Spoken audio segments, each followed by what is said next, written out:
पंचायत वासियों से विनम्र निवेदन है कि वर्तमान मुखिया पद के लिए मानिए पिंकी कुमारी को भारी से भारी मत से विजयी बनावे।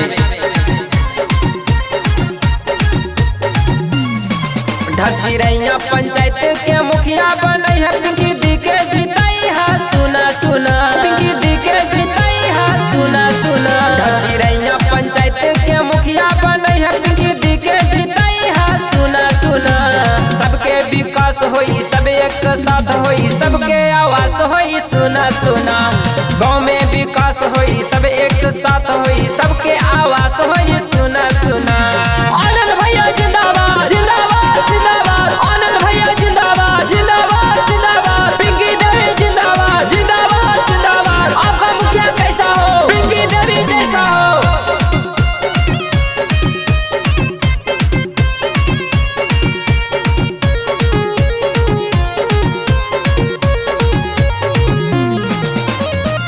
समझ से भी उम्मीदवार हवे यह जनता के दुलार हवे।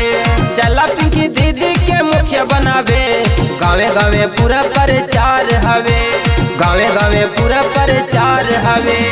शिक्षित समझ से भी उम्मीदवार हवे यह जनता के दुलार हवे।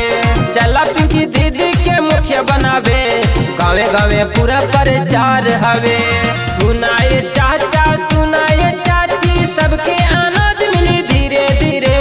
सुनाए चाचा सुनाए चाची सबके अनाज मिली धीरे धीरे। गाँव में विकास होई सब एक साथ होई सबके आवास होई सुना सुना। गाँव में विकास होई सब एक साथ होई सबके आवास होई सुना सुना। आनंद भैया जिंदाबाद जिंदाबाद जिंदाबाद। आपका मुखिया कैसा हो पिंकी देवी जैसा हो। आपका मुखिया कैसा हो पिंकी देवी जैसा हो। पिंकी देवी जिंदाबाद जिंदाबाद जिंदाबाद।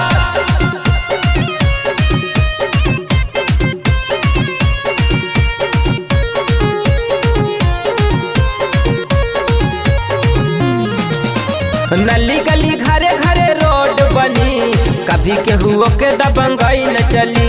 जितू राज आनंद भैया कहे सबके पूरा अधिकार मिली, सबके पूरा अधिकार मिली। नली गली घरे घरे रोड बनी कभी केहू के दबंगई न चली। जितू राज आनंद भैया कहे सबके पूरा अधिकार मिली। बूथा पर जाई हा बटन दबाई हा पिंकी दी के जीताई हा सुना सुना।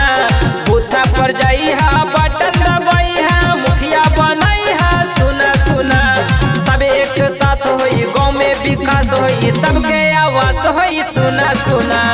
सब एक साथ होई गाँव में विकास होई सबके आवास होई सुना सुना सुना सुना।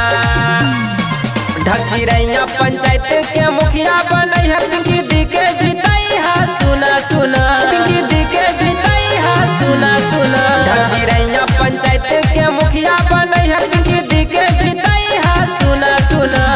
सबके विकास होई सब एक साथ होई सबके आवास होई सुना सुना।